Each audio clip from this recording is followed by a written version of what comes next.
Hello, everybody. Welcome to Crowdfunding Investments. Last time we talked about a real estate investment method called a REIT.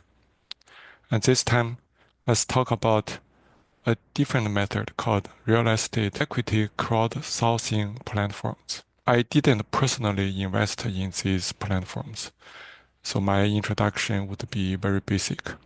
I try to compare their basic properties.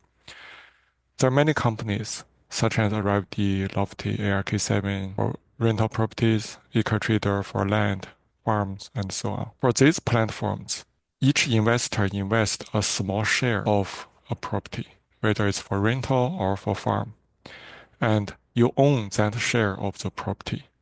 Later, if the property has rental income or other income, you can get some income. Or if the property gets sold, you also get benefit if the sold price is higher than the price you bought. So some of these platforms also have a secondary market, which means although the house is still there, still owned by platforms, but you can sell your own share to another investor as long as the price you want to sell agrees with the price they want to buy. So this secondary market looks like a stock market, and it can potentially increase liquidity. Compare these crowdfunding platforms with REIT. There are some pros and cons. So the pros is for these platforms, you can pick exactly which property you want to buy. So with REIT, the managers, they buy the property, they sell the property, they just use your money, and you don't know what's happening in detail. But here, you know exactly which house you own. So you can do more analysis if you want. But I think it also has some problems compared to REIT.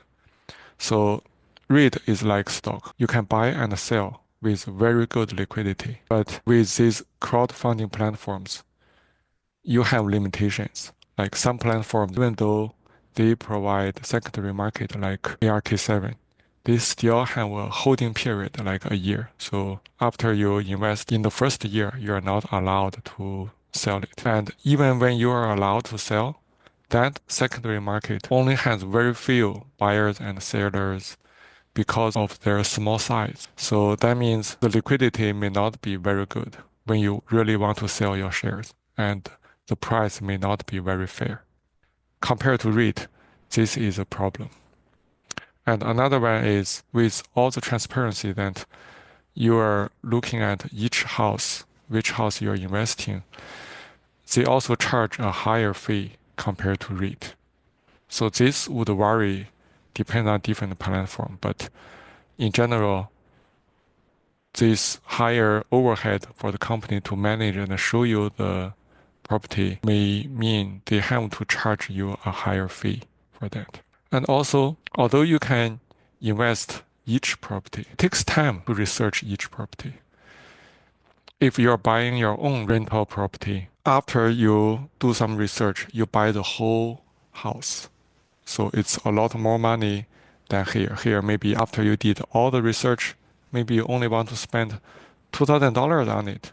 Then, if you have more money, you need to find another property and do more research. So you need to spend lots of time. And compared to REIT, this is a lot more time consuming, especially if you have more money to spend.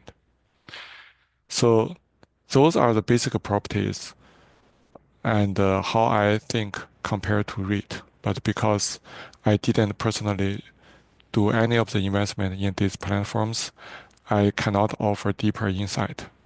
In the future, if I did invest in those platforms, I can share my experience. But for now, I would not recommend you to do that before you do enough research, because I always recommend you do something you have a good understanding.